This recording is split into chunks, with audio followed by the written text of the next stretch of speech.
Dogs have many good qualities that are suitable to be your friend, and you have to choose the breed that is suitable for you in terms of use and for your family. Today I present to you the comprehensive guide to raising your first dog according to the American Kennel Club website. Bring your favorite drink and let's go.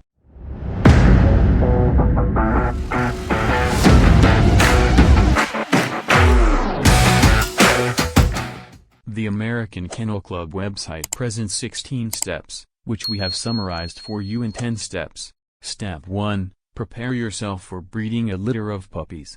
Breeding dogs has been a passion for people through many centuries. Part art, part science, and total devotion, breeding will show you all the best in the human and dog bond. It is exciting and challenging. Breeding purebred dogs is also time-consuming, expensive, and, occasionally, heartbreaking. If you go forward with breeding dogs, your underlying purpose should be to improve the breed, not just increase its numbers. Breeding a litter of puppies should begin with knowledge. Responsible dog breeders devote time to learning as much as they can about their breed, about canine health and training, and about AKC rules. How can you become an expert? Step 2. Breed to improve. The motto of the responsible breeder of purebred dogs is breed to improve. Every dog is the best dog in the world to its owner. Responsible dog breeders, however, know to avoid kennel blindness. In other words, they take a step back and honestly evaluate the good and bad points of their dogs before making the decision to breed. The goal of dog breeding, after all, is to produce a better dog and a quality pet. Examine your dog carefully. Recognize its flaws. If you decide to continue with the breeding process, look for a mate that will eliminate or balance those flaws. The National Parent Club for your breed may also provide assistance. One of the best ways to get an objective opinion of your dog is to test it against others. Consider attending a dog show to determine how your dog measures up against the best specimens of its breed. Step 3. Understand the commitment. Raising puppies is a full-time job. During the first couple of weeks the dam, the litter's mother, normally takes care of the puppy's needs, but complications, such as a dam with no milk or an orphan litter, may arise. It is the dog breeder's responsibility to provide a safe, warm, dry place for the puppies, and proper food and water for the bitch. Puppies are even more work, and more fun, once they are weaned. The extra feeding, cleanup, grooming, training, and veterinary care adds up to a lot of hours, and not much free time for you. Another factor that's critical to consider is the financial cost of having a litter of puppies. From the genetic screening and health tests before breeding to the extra food, supplies, and medical care required after the puppies are born, the cost of whelping and raising puppies can be very high, especially if complications arise. Responsible dog breeders make sure that their puppy goes to an owner who will provide it with the same love and devotion for life that the breeder has provided. This means careful screening and evaluation of each person or family interested in getting a puppy.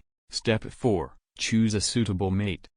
The first thing to consider when choosing a mating pair is to ensure that both the sire, or male dog, and dam, bitch, or female dog, are AKC registered. If both dam and sire are AKC registered, then the litter is eligible to be registered with the AKC. When selecting a breeding partner, most likely a sire for your dam, there is a simple principle to bear in mind: mate animals that complement one another. Choose a dog whose bloodlines will strengthen your bitch's weaknesses and emphasize her good qualities. For example, if your bitch's coat is not as good as it might be, then find a partner with a good coat, from a line of dogs with good coats. Of course, practicing this common sense maxim can be very complex because you must weigh all the factors that contribute to the dog's traits and appearances. This is an area where researching the advice and experience of other breeders are invaluable. Two vital factors to keep in mind as you make your selection are temperament and health.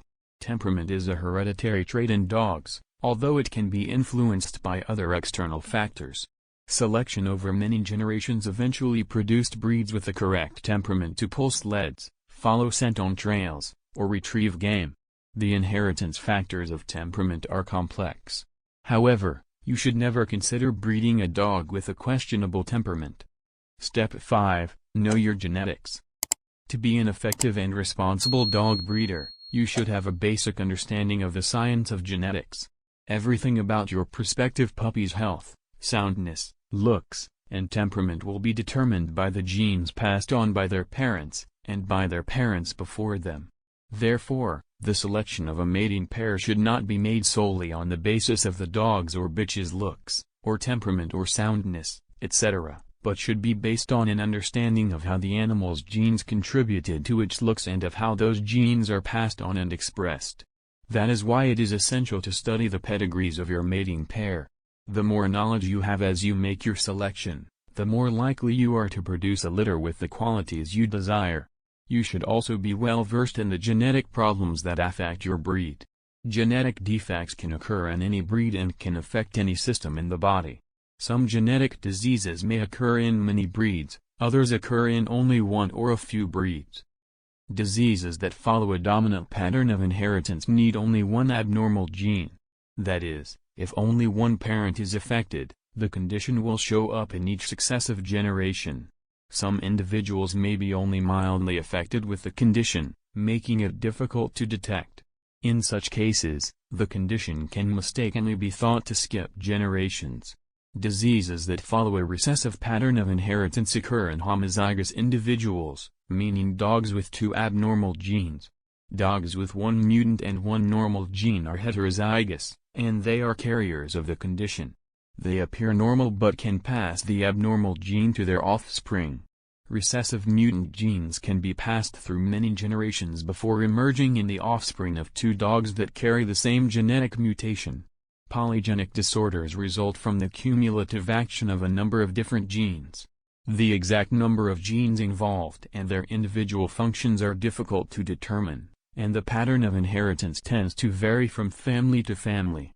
Polygenic inheritance can sometimes mimic either dominant or recessive inheritance, and this feature may lead to erroneous conclusions regarding the type of underlying genetic abnormality. Chromosomal anomalies, defects in chromosome number and structure, can also cause genetic diseases. Dogs normally have 39 pairs of chromosomes on which genes are located. Major abnormalities in chromosome number and structure can produce serious defects. Step 6. Finalize a stud contract. You have performed all necessary health checks, genetic screenings, and selected the perfect mate for your bitch. Now it's time to work out the details of the mating. It is an excellent idea to work out a contract with the owner of the stud dog well before breeding takes place. The agreement concerning stud fees should be in writing and clearly state all obligations and circumstances. The contract should be signed by all parties to the transaction, and each signer should receive a copy. You may wish to consult a lawyer to help you draft a suitable contract. The stud fee is set by the stud dog's owner. The method of payment may vary. The stud owner may request a cash fee, pick of the litter, one or more puppies from the resulting litter, or other similar method of compensation. The collection of the stud fee is the stud owner's responsibility. The contract may state that the owner of the sire is not obligated to sign an AKC litter registration application until the stud fee has been paid. Keep in mind that the AKC cannot settle disputes between individuals in regards to contracts and breeding arrangements. Step 7. Perform pre-breeding health checks. Good puppies start long before mating ever takes place. Both parents need long-term pre-breeding care, what dog people call conditioning, to produce the best offspring. This means regular veterinary care, screening for genetic problems, pre-breeding tests, and regular exercise and good nutrition. Bitches should not be overweight and should have good muscle tone before breeding. Additionally, a bitch that is in good mental condition will make a better mother than a bitch that is insecure, snappy, or has an otherwise unstable temperament. 1 month before mating, the bitch should have a thorough pre-breeding physical examination by a veterinarian, and ideally a veterinarian who is well versed in and supportive of canine reproduction. Her vaccinations should be current, and she should be tested and treated for parasites. You may also want to have the bitch and dog tested for brucellosis, an infectious bacterial disease that can cause sterility or spontaneous abortion in affected dogs. The age at which dogs reach sexual maturity depends to a large extent on their breed. Small breeds tend to mature faster than large breeds. On average, however, males become fertile after 6 months of age and reach full sexual maturity by 12 to 15 months. Healthy stud dogs may remain sexually active and fertile to old age. Adult males are able to mate at any time. Bitches have their first estrus, also known as season or heat, after 6 months of age, although it can occur as late as 18 months to 2 years of age. Estrus recurs at intervals of approximately 6 months until late in life. During estrus, the female is fertile and will accept a male. The bitch should not be bred during her first season. The bitch's cycle is divided into 4 periods. Pro-estrus, the bitch attracts males, has a bloody vaginal discharge, and her vulva is swollen. Pro-estrus lasts approximately 9 days. The bitch, however, will not allow breeding at this time.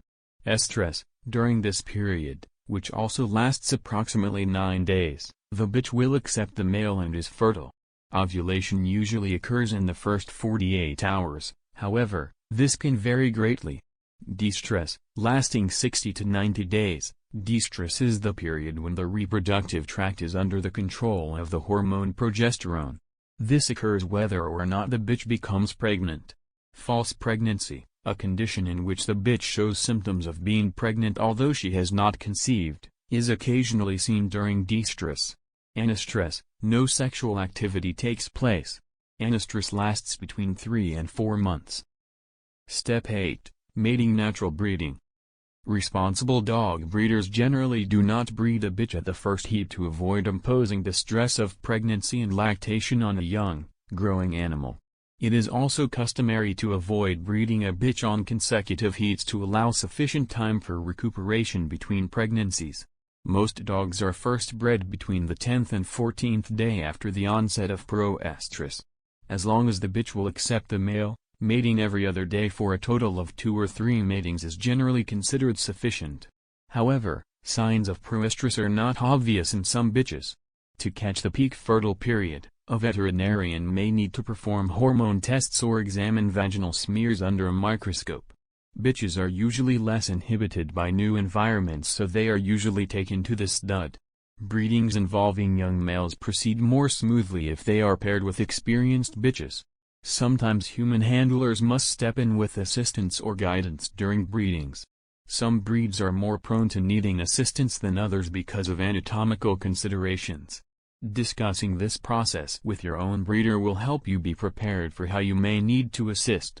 During breeding, the male mounts the female from the rear and clasps her midsection with his front legs. Rapid pelvic thrusts follow until penetration and ejaculation take place. After the pelvic thrusts cease, the dog and bitch will not separate for 10 to 30 minutes. Known as a tie, this results from a swollen section of the penis called the bulbus glandis. During the tie, the male may move around until he and the bitch are positioned rear to rear. Do not try to separate the dogs during the tie because it can injure either or both animals. After some time, they will part naturally. Artificial insemination. Artificial insemination is a relatively simple procedure that can be used when natural breeding is impractical. The AKC accepts registration of a litter mated by artificial insemination using fresh semen, fresh extended semen, and frozen semen, provided the proper procedures are followed. Registration of these litters requires DNA certification. For more information, see the AKC's rules for registering a litter bred by artificial insemination.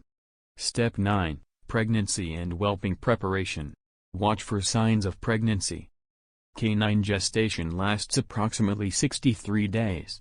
Signs of pregnancy include an increase in appetite, weight, and nipple size. However, a bitch with false pregnancy may also show these signs.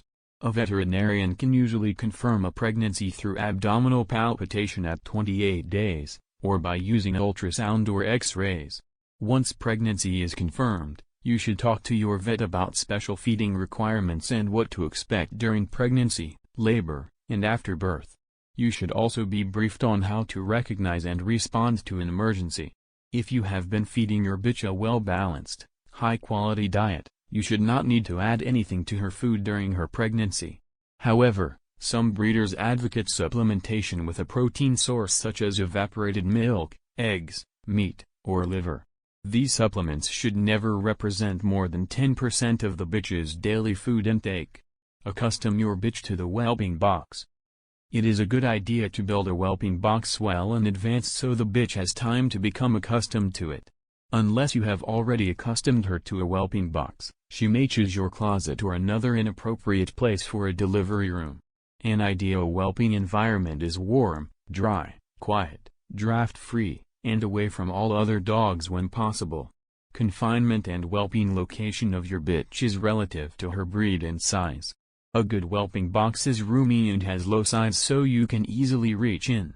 It should also have a small shelf or roll bars running halfway up along the sides so the pups have something to crawl under to avoid getting rolled on by the bitch.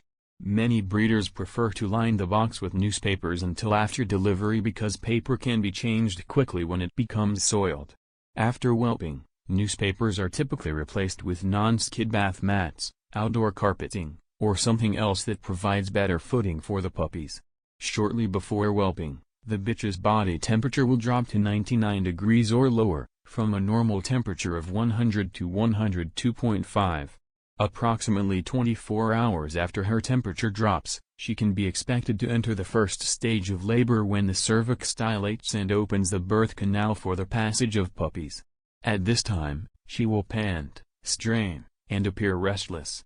This stage of labor is followed by actual abdominal straining and production of the puppies and placentas. You should have on hand your veterinarian's phone number and the number for your local emergency veterinary clinic. Step 10. Puppies are born. Most bitches give birth easily without the need of human help. Each puppy emerges in its own placental membrane, or sac, which must be removed before the puppy can breathe. The mother usually takes care of this by tearing off, and sometimes eating, the membrane and then severs the umbilical cord. After delivery, she will lick each puppy to stimulate its breathing. You should keep track of how many placentas are delivered and ensure that the number matches the number of puppies, because a retained placenta may cause problems for the bitch. You must take over if the bitch neglects to remove a sac or sever an umbilical cord. A puppy can remain inside the sac for only a few minutes before the oxygen supply is depleted. The sac membrane should be torn near the puppy's head and peeled backward until the puppy can be gently removed. Then you should clear away mucus or fluids from the puppy's mouth and nose and gently rub the puppy with a towel to stimulate circulation. The umbilical cord can be tied with unwaxed dental floss and cut on the far side of the tie/a knot about 2 inches from the abdomen. The cut end should be painted with iodine to prevent infection. At the time of birth, the bitch will be busy cleaning her puppies, warming them, and allowing them to suckle. It is very important for the puppies to suckle soon after emerging from the womb. Suckling lets them ingest colostrum, a milk-like substance containing maternal antibodies which is produced in the mammary glands just after birth. Colostrum helps the newborn puppies fight infection in their early days while their own immune systems mature. To track nourishment of the puppies, it is advisable. Thank you for watching. If the video adds new information to you, share it with your friends. Support me by liking and subscribing.